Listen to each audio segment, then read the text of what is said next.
Stock market आरंभ करिवार सहज उपाय जदि आपण माने स्टॉक मार्केट रे इन्वेस्ट करिया पई चाहुचंती किपरि आरंभ करिवे चलंतु पूरा डिटेल्स देखिनबा ता पूर्व चैनल को सब्सक्राइब करी पाखरतिबा ऑल बेल आइकन को दबाई दियंतु लेटेस्ट इन्फॉर्मेशन पई। तो देखंतु जदि आपनकर सठिक ज्ञान आ धैर्य अछि ताले स्टॉक मार्केट आपण माने आरंभ करि परिबे कारण बिना नॉलेज रे स्टॉक मार्केट रे भलो नुय लॉस जदि आप नॉलेज आ धैर्य अच्छी सेंस अच्छी माने धैर्य अच्छी धैर्य बहुत दरकार ठीक अच्छे स्टॉक मार्केट रे।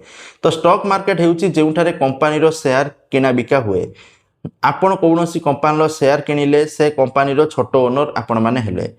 तो स्टॉक मार्केट आरंभ करिवार 7टी सहज स्टेप। प्रथम जिनस बेसिक सिखंतु इन्वेस्ट करबा पूर्वरु एई जिनस जानतु। प्रथम जिनस शेयर कौन डीमार्ट अकाउंट कौन एनएससी बीएससी कौन रिस्क केमिति काम करे ठीक अच्छे नॉलेज छाड़ी इन्वेस्टमेंट करबा रिस्क होई पारे। प्रथमे नॉलेज गेन करंतु ठीक अच्छे आजकल यूट्यूब गूगल सबू हो गलानी। तो आपण माने प्रथमे नॉलेज गेन करंतु जिनस उपरे जानंतु तापरे आपण माने इन्वेस्ट करंतु। सेकंड जिनस डीमार्ट आउ ट्रेडिंग अकाउंट खोलंतु बहुत सारा एप्लिकेशन अच्छी आपण माने स्टॉक किनिबा पई डीमार्ट अकाउंट खोलिबा इंपोर्टेंट जेपरि कि Zerodha Groww Angel One Upstox एई बली एप्लिकेशन जाई डीमार्ट अकाउंट ओपन करि परिबे।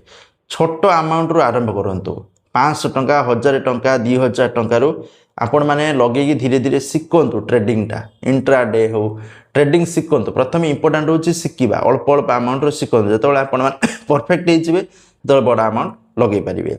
तापर होची भलो कंपनी बाछंतु स्ट्रांग कंपनी बाछंतु प्रॉफिट भलो बिजनेस स्टेबल वर्ष वर्ष रो ग्रोथ थाए आपण माने जोतरे इन्वेस्टमेंट करचंती देखि इन्वेस्टमेंट करंतु। लॉन्ग टर्म इन्वेस्टमेंट करंतु जदि आपण माने म्यूचुअल फंड रे इन्वेस्टमेंट करूचंती लॉन्ग टर्म रे इन्वेस्ट करंतु भलो रिटर्न मिलिबो कंपाउंडिंग रे ठीक अछि। सब टंका गोटिए स्टॉक रे दियंतु नाही देखंतु जदि आपण माने म्यूचुअल फंड रे इन्वेस्टमेंट करूचंती बा स्टॉक रे इन्वेस्टमेंट करूचंती सबटा इंपोर्टेंट इन्फॉर्मेशन रहउची जे गोटे स्टॉक रे सब पैसा आपण माने इन्वेस्ट कर दो धरंतु आपण 10 लाख 5 लाख अछि तो इट इज नॉट इंपोर्टेंट आपण माने जे गोटे स्टॉक रे 5 लाख पकेदले सीमित करिवेनी। तो 5 लाख को 50,000 करी 50,000 करी आपण विभिन्न स्टॉक रे इन्वेस्टमेंट करंतु जबरि बैंकिंग सेक्टर रे किछि करिवे किछि आईटी सेक्टर रे किछि करिवे किछि फार्मा सेक्टर रे करिवे किछि ये सेक्टर ये विभिन्न सेक्टर रे किछि किछि इन्वेस्टमेंट करंतु जा फल बहुत भलो कारण कोडा ऊपर जियो कोडा तळु आसीयो केतबळे तो सब सेक्टर रे इन्वेस्टमेंट करंतु।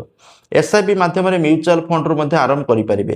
तो म्यूचुअल फंड रे एसआईपी उडे बढ़िया ऑप्शन आपण माने कम कम टंका रो आरंभ करि परिबे।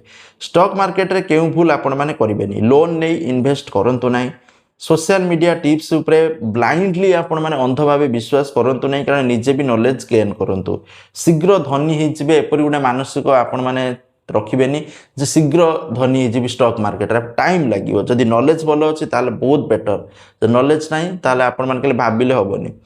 तापरे आपण माने पैनिक होंतुनी धैर्य हो रहा है कि सेल कर दवा बाय कर दवा इमित करिवेनी बुझंतु टाइम नियंतु ठीक अच्छे। स्टॉक मार्केट रो फायदा कौन ना लॉन्ग टर्म रे आपन को भलो फायदा आपन को अधिक रिटर्न मिलिबो ता सहित इनकम भी भलो फाइनेंशियल नॉलेज आपन को बढ़िबो तनो बहुत भलो दिस सिकिया पई इंटरेस्ट नेले बहुत टंका रोजगार सहित बहुत सारा आपण माने फाइनेंशियली नॉलेज पाई परिबे ठीक है। धैर्य दरकार आ नॉलेज दरकार जोड़ा प्रथमे गेन करंतु तापर अल्प अल्प अमाउंट आपण माने प्रैक्टिस करंतु जतरो भल से सिखि जिवे बडा अमाउंट आपण माने लगेकी भलो रिटर्न पाई परिबे। थैंक यू जय जगन्नाथ।